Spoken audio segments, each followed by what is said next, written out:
Café listo, móvil en silencio, comenzamos.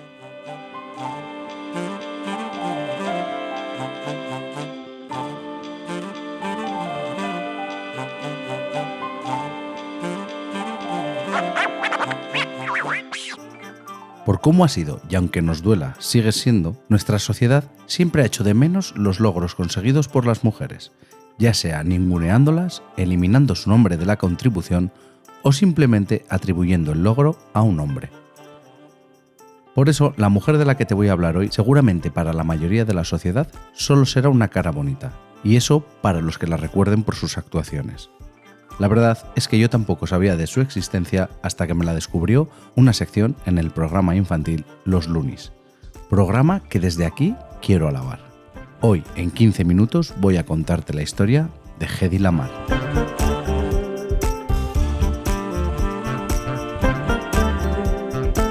Nuestra protagonista nació el 9 de noviembre de 1914 en Viena, con el nombre de Hedwig Eva Maria Kiesler. Su madre era una concertista de piano y su padre el director de un banco, por lo que a Hedy nunca le faltó de nada y gozó de todos los privilegios y comodidades de las que podía gozar una mujer judía de aquella época. Pronto demostró más capacidades que otros niños y niñas para la ciencia y las matemáticas, por lo que gracias a su posición familiar pudo comenzar a cursar estudios de ingeniería, pero al poco tiempo la actuación la cautivó y cambió sus estudios para ingresar en la Escuela de Arte Dramático del director de cine Max Reinhardt, en Berlín. Para que te hagas una idea de las capacidades de Hedy, a los 11 años ya dominaba el piano, la danza y era capaz de hablar fluidamente 4 idiomas. Gracias a sus estudios y belleza, no pasó mucho tiempo hasta que protagonizó películas, aunque no fueran grandes producciones europeas. Pero pronto le llegó la fama internacional, gracias a ser la protagonista de la película Éxtasis. El problema es que no se hizo famosa por su interpretación, que es lo que desearía cualquier actor o actriz, sino que se hizo famosa por ser la primera mujer que aparecía completamente desnuda en una película, en la que además salía un primer plano de su rostro mientras tenía un orgasmo.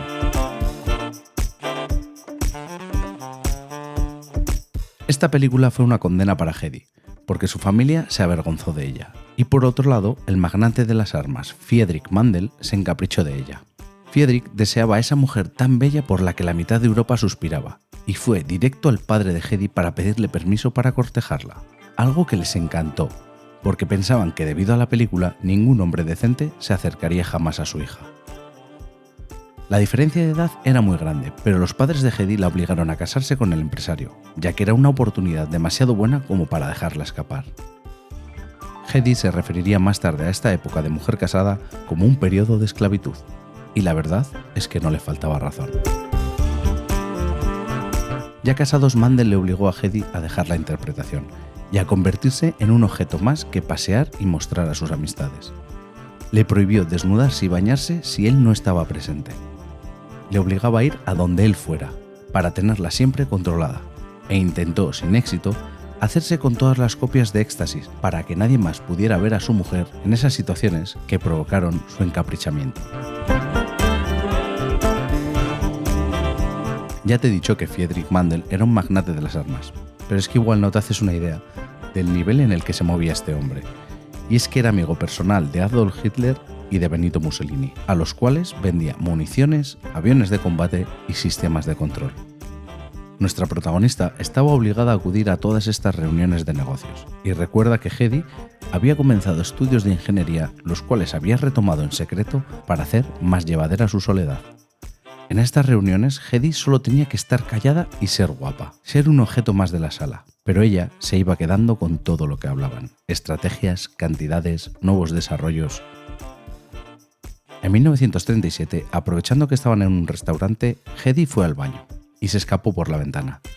Allí le estaba esperando un coche con el que se fue hasta París, para más tarde ir a Londres y de allí en barco hasta Estados Unidos. Para la fuga tuvo la ayuda de una de sus asistentas y no se llevó nada más que sus joyas, para poder venderlas y costearse la huida. En el barco que la llevaba hacia una nueva vida, por casualidad Hedy se encontró con el productor estadounidense Louis B. Mayer, el cual la reconoció por la película Éxtasis, y cayó rendido ante su belleza. antes de llegar a puerto, ya había firmado un contrato en exclusiva para sus estudios de cine con la condición de que ella cambiara de nombre para que no se le relacionara con la cinta que la había hecho famosa. Y es así como nace Hedy Lamarr. Y así es como antes de llegar a Estados Unidos ya tenía un contrato con la gran Metro-Goldwyn-Mayer para poder retomar su carrera de actriz. En el plano de la interpretación, la verdad es que Hedy no brilló tanto como deseaba, ya que no eligió muy bien sus actuaciones. Llegó a rechazar los papeles de Luz de Gas y Casablanca. Además, se quedó a las puertas de protagonizar Lo que el viento se llevó, pero podemos recordarla como actriz gracias a Sansón y Dalila. Pero esta falta de papeles importantes no le impidió ser considerada como una verdadera estrella de su época. Pero Hedy no es la protagonista de este episodio por el cine, sino por su contribución a la ciencia. En 1940, la Alemania nazi estaba arrasando Europa, y todo el mundo sabía que tarde o temprano Estados Unidos acabaría entrando oficialmente en la Segunda Guerra Mundial. Y Hedy quiso ayudar. Ella conocía las tácticas y el equipamiento nazi. ¿Recuerdas todas esas reuniones en las que solo debía ser algo bonito? Además, Hedy tenía unos conocimientos sobre ingeniería superiores a los de muchos, por todo lo que había estudiado y por todo lo que esos hombres ricos habían hablado delante de ella sin darle importancia a su presencia. Lo primero que intentó Hedy fue poner sus conocimientos en manos del recién creado Consejo Nacional de Inventores, pero amablemente y seguramente con mucha condescendencia rechazaron sus posibles aportaciones y le aconsejaron que usara su belleza para seguir buscando el éxito en Hollywood. No me puedo imaginar lo que sintió Hedy cuando la rechazaron de esa manera. Ya que la puerta académica se la habían cerrado en las narices y de malas maneras, ella decidió que encontraría otra manera con la que contribuir a la causa, y organizó una pequeña campaña en la que cualquiera que comprase $25.000 o más en bonos de guerra sería recompensado con un beso suyo. En una sola noche vendió $7 millones en bonos. Una vez más, una mujer aprovechando lo estúpidos que podemos ser los hombres. Lo malo es que seguramente nadie le agradeciese ese gesto, incluso pensasen que era lo único que una cara bonita era capaz de hacer.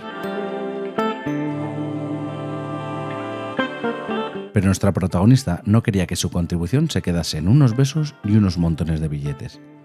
Ella sabía que podía usar sus conocimientos y su inteligencia para marcar las diferencias. Lo que hizo fue analizar cuáles eran los campos técnicos de una guerra en los que más se podía innovar, y pronto descubrió que las comunicaciones eran un punto muy crítico, ya que se mandaban órdenes y posiciones por radio que eran interceptadas muy fácilmente. Cierto es que iban codificadas, pero como se demostró con la máquina Enigma, todo código se puede descifrar tarde o temprano. Además, ya se empezaba a utilizar señales de radio para guiar armas por control remoto, y estas señales eran muy vulnerables y fáciles de modificar para desviar los proyectiles. Hedy expuso que el problema básico de todas estas comunicaciones era el tiempo necesario para la emisión y recepción del mensaje, ya que el enemigo con un simple barrido de frecuencias sería capaz de encontrar la frecuencia en la que estaba siendo enviado el mensaje y era muy fácil captarlo en su totalidad para ser descifrado posteriormente. Pero lo más peligroso es que era muy fácil triangular la posición del emisor para acabar con él rápidamente.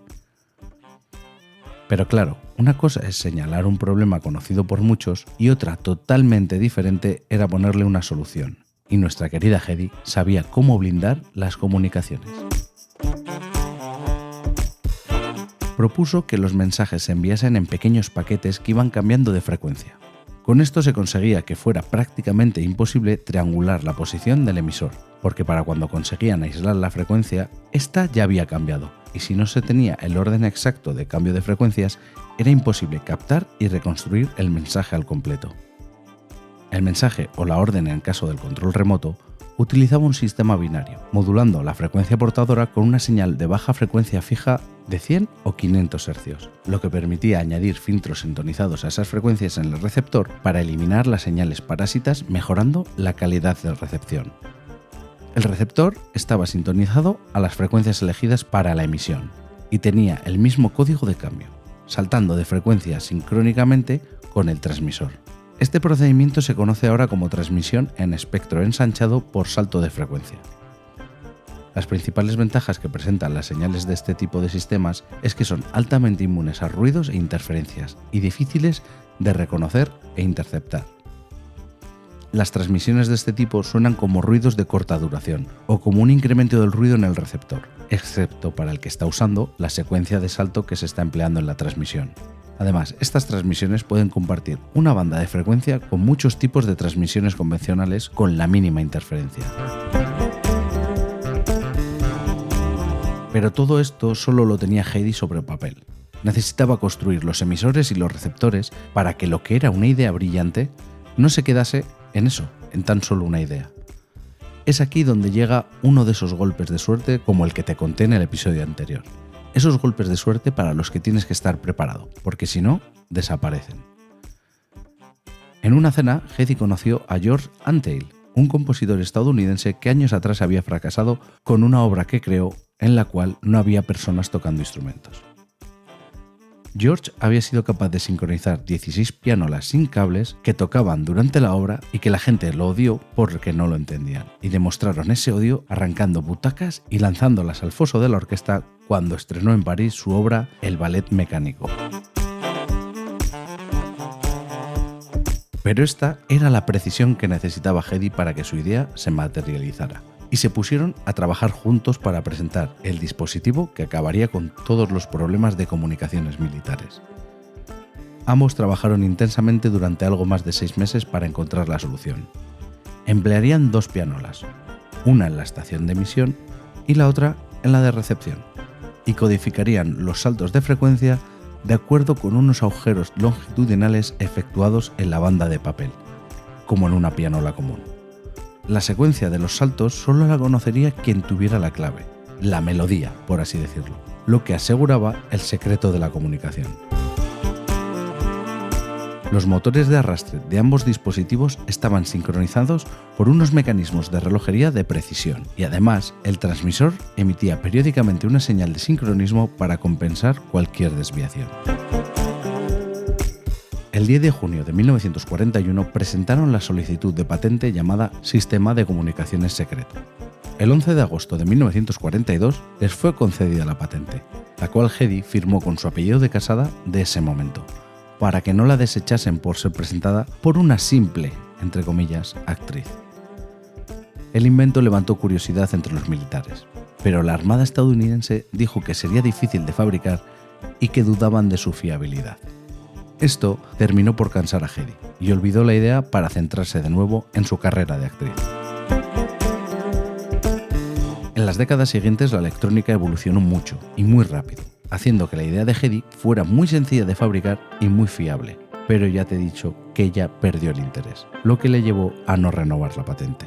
De esto se aprovechó una empresa que utilizó su idea 3 años después de que la patente caducase. La primera aplicación registrada de la idea de Hedy Lamarr llegó durante la crisis de los misiles de Cuba, cuando en 1962 la Armada utilizó unas boyas rastreadoras con su sistema de comunicaciones.